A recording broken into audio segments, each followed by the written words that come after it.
Hi there, it's Professor Monty again. Let's talk about Venn diagrams and sets. Now, Venn is always going to be capitalized because it's named after a person, John Venn, who invented this. But what a Venn diagram does, it shows in pictures how to represent sets. So they always start off with the universal set, and they put that just as a big rectangle. So we'll say the universal. You can go inside, outside, wherever you want to put it, but that represents everything or everybody we're talking about. So if we take a sample of 100 people, inside this box is going to be all 100 people. Now we may look at a certain characteristic of those people. We'll call that set A. Sets they usually use as circles. So we'll call this set A. And if I just shade in this and that's all I'm looking at, we're talking about set A.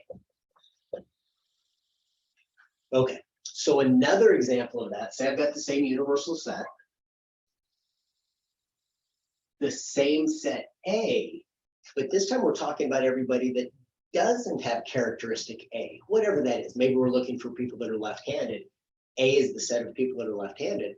Well, if we want the people that are not left-handed, not A, we could either write it not A, there's different notation.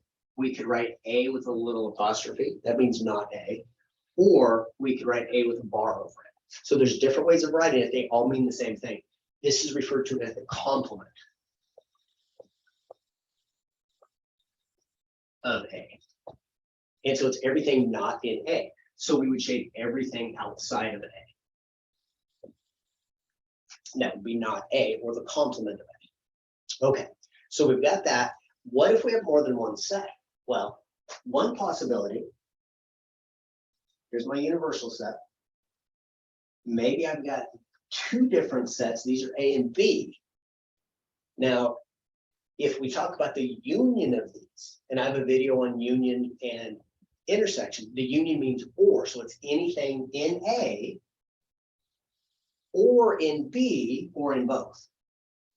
So this would be a union B.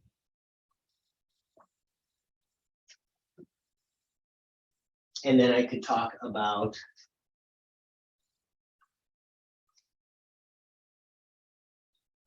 again, let's talk about sets A and B. This is the universal set.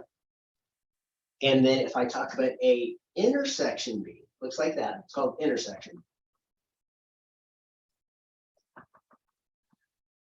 Well, the intersection of A and B is everything they have in common, or what's in A and also in B. Or sometimes you could look at it with the pictures of the overlap. So the intersection is just this little set right here. That little area there, that's A and B. So what I'm going to do is I'm going to do an example of this in another video. I'll link it to this video so you can easily go to it. But that's what Venn diagrams are, and that's a very basic understanding of it.